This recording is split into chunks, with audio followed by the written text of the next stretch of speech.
Bernadette Chirac, née le 18 mai 1933 à Paris, est l'une des personnalités les plus marquantes de la politique et de la société française, non seulement en tant qu'épouse de l'ancien président Jacques Chirac, mais aussi en tant qu'homme politique et philanthrope influent.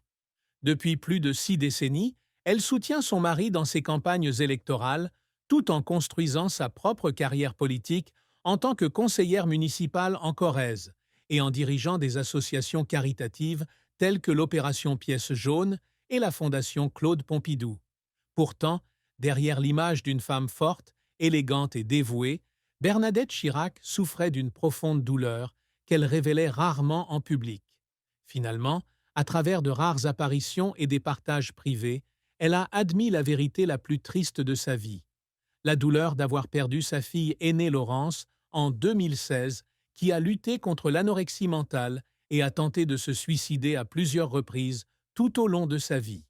Cette tristesse n'est pas seulement une perte personnelle, mais aussi symbolique des défis auxquels elle a été confrontée en tant que mère, épouse et personnalité publique. La plus grande tristesse dans la vie de Bernadette Chirac fut la mort de Laurence, sa fille aînée, née le 4 mars 1958. Laurence était une fille intelligente qui excella dans ses études et commença des études de médecine. Mais l'anorexie mentale lui vola sa santé et son esprit dès son plus jeune âge. En 1973, lors de vacances en famille en Corse, Laurence contracte une méningite, un événement qui, selon Bernadette, a contribué à l'anorexie de sa fille. Au fil des décennies, Laurence a souffert de graves crises psychologiques, avec 15 tentatives de suicide, dont un saut du 4e étage d'un immeuble en 1990 qui l'a laissée grièvement blessée. Bernadette et Jacques ont tout fait pour soutenir leur fille, depuis le placement dans des structures de soins spécialisées jusqu'à la construction d'une petite maison sur le terrain du château familial en Corrèze, pour que Laurence puisse avoir son propre espace. Cependant, ces efforts n'ont pas pu empêcher la tragédie. En 2016, Laurence décède d'une crise cardiaque, laissant Bernadette dans un chagrin inconsolable. Elle a déclaré dans une interview pour un livre en 2001 que la maladie de Laurence était la plus grande tragédie de la famille. Et après la mort de sa fille, elle est devenue plus privée, comme si une partie de son cœur avait été fermée à jamais. Cette tristesse devint encore plus profonde lorsqu'elle dut l'affronter dans la solitude, car Jacques, son époux bien-aimé, était alors affaibli par la maladie d'Alzheimer et ne pouvait partager sa douleur. La carrière de Bernadette Chirac fut un long parcours, combinant son rôle de soutien à son mari et ses efforts personnels pour s'affirmer en politique et dans la charité. Née dans la noble famille Chaudron de Courcelles, de tradition civile et militaire, Bernadette a été élevée dans un environnement strict, où les émotions étaient rarement exprimées. Son père, Jean Chaudron de Courcelles, était un dirigeant d'entreprise diplômé de Cambridge, et sa mère, Marguerite de Brondeau-Durtière, était une femme conservatrice qui exigeait toujours la perfection. Bernadette étudie à l'Institut d'études politiques de Paris, où elle rencontre Jacques Chirac en 1951. Malgré son intelligence et son assiduité, elle échoue à Sciences Po après avoir échoué à 2 reprises à ses examens. Un échec qui la laissera honteuse pendant des années. Elle assiste cependant Jacques dans ses études, rédigeant des notes et préparant des documents, devenant sa compagne silencieuse dès le début. Après leur mariage, en 1956, Bernadette a consacré une grande partie de son temps à soutenir la carrière politique de Jacques, de son rôle de conseiller municipal de Paris à celui de Premier ministre et enfin de président de la France de 1995 à 2007. Elle a joué un rôle clé dans la campagne électorale de 1995, lorsque sa popularité personnelle a aidé Jacques à gagner contre son adversaire Lionel Jospin. Sa présence lors de la campagne de réélection de 2002 a encore renforcé l'image de Jacques comme un leader proche du peuple. Mais Bernadette n'était pas seulement une remplaçante. En 1971, elle est élue au conseil municipal de Saran, en Corrèze, et devient adjointe au maire en 1977. En 1979, Elle devient la première femme membre du Conseil provincial de la Corrèze, réélue en 1992, démontrant ainsi ses capacités politiques indépendantes.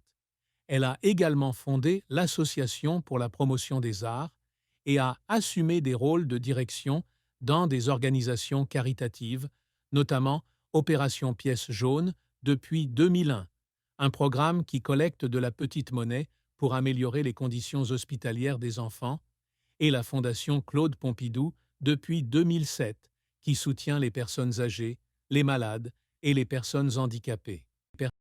Sa carrière n'a pas été sans revers et sans défis. Dans les premières années, elle était perçue comme une épouse passive, jouant seulement un rôle décoratif aux côtés de Jacques. Les moqueries de l'émission Guignol de l'Info sur Canal+, qui la décrivait comme une dame conservatrice, serrant son sac à main, l'ont profondément blessée. Elle a également été critiquée pour son style rigide et son style de parole parfois acerbe, comme lorsqu'elle a publiquement qualifié Alain Juppé de froid et de peu attrayant. Un échec personnel fut son incapacité à terminer ses études à Sciences Po, ce qu'elle a toujours ressenti comme une faiblesse par rapport aux autres femmes en politique. Dans le secteur caritatif, elle a connu des moments difficiles lorsque l'opération Pièce jaune a été mise en cause sur sa transparence financière dans les années 2000, ce qui l'a obligée à redoubler d'efforts pour restaurer la confiance du public. Ces efforts l'ont parfois épuisée et elle a un jour pleuré dans sa chambre après une réunion tendue, se sentant obligée de prouver qu'elle était plus que simplement Madame Chirac. Les moments qui font pleurer Bernadette sont souvent associés à des étapes émotionnelles et à des pressions. Lorsque Jacques a remporté la présidence en 1995, elle a pleuré dans les coulisses, non seulement de joie, mais aussi pour les années de sacrifice qu'elle avait faites pour le soutenir. Une autre fois, lors de son discours d'inauguration de la Maison de Solène, un centre de traitement pour adolescentes anorexiques, en 2004, elle n'a pu retenir ses larmes en évoquant Laurence, qui lutte toujours contre la maladie. Après la mort de Laurence, on dit qu'elle a pleuré de nombreuses nuits, se sentant coupable de ne pas avoir pu sauver sa fille. Un autre moment fut celui où elle revint au château de Bitty en Corrèze en 2017, seule dans la chambre de Laurence, qui contenait encore les livres de médecine que sa fille avait lus, comme si le temps s'était arrêté. La vie de Bernadette Chirac a été marquée par de nombreux défis difficiles, tant personnels que publics. L'un des plus grands défis a été de gérer les infidélités de Jacques. Avant même leur mariage, Jacques lui avait brisé le cœur en se fiançant à une Américaine nommée Florence, alors qu'il étudiait à Harvard. Bien qu'il soit finalement revenu et l'ait épousée, Jacques a continué à avoir plusieurs relations extra-conjugales, notamment avec la journaliste Jacqueline Chabridon dans les années 70, alors qu'il était Premier ministre. Jacques a même envisagé le divorce, mais ses conseillers politiques l'ont convaincu qu'un président divorcé ne serait pas accepté par les électeurs français. Bernadette, malgré sa douleur, a choisi de garder le silence et de continuer son rôle d'épouse dévouée. Mais elle a admis un jour dans une interview que les infidélités de son mari lui avaient laissé le cœur brisé. Pour y faire face, elle s'est concentrée sur sa carrière politique et caritative, comme un moyen d'affirmer sa valeur personnelle. Un autre défi est la relation tendue avec sa plus jeune fille, Claude. Claude, qui est le conseiller en communication de son père, critique souvent sa mère pour son style traditionnel et sa communication rigide.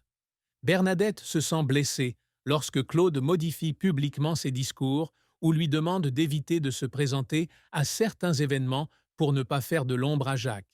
Cependant, après la mort de Jacques, en 2019, Claude est devenu un aidant dévoué pour sa mère, l'aidant à traverser ses dernières années de santé défaillante.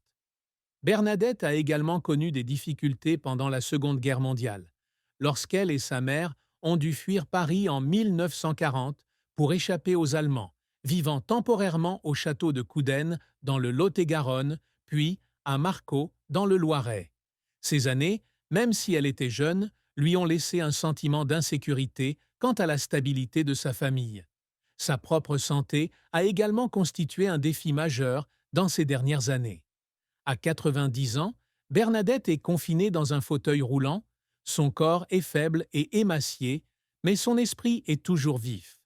Elle vivait à Paris sous la garde de Claude et d'infirmières, mais cette dépendance lui faisait sentir qu'elle avait perdu une partie de l'indépendance dont elle était autrefois fière.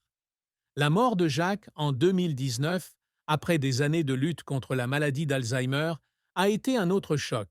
Bien qu'elle n'ait assisté qu'à une cérémonie privée à Saint-Louis aux Invalides et n'ait pas assisté aux funérailles officielles, la douleur de la perte de son mari était quelque chose qu'elle n'a jamais partagé publiquement. Elle a plutôt choisi de se retirer de la vie publique, faisant une dernière apparition en 2018 lors de l'inauguration de l'avenue Jacques et Bernadette Chirac à Brive. Ce qui rendait Bernadette Chirac triste, et vraiment triste, c'était son incapacité à aider Laurence à surmonter son anorexie. Elle a dit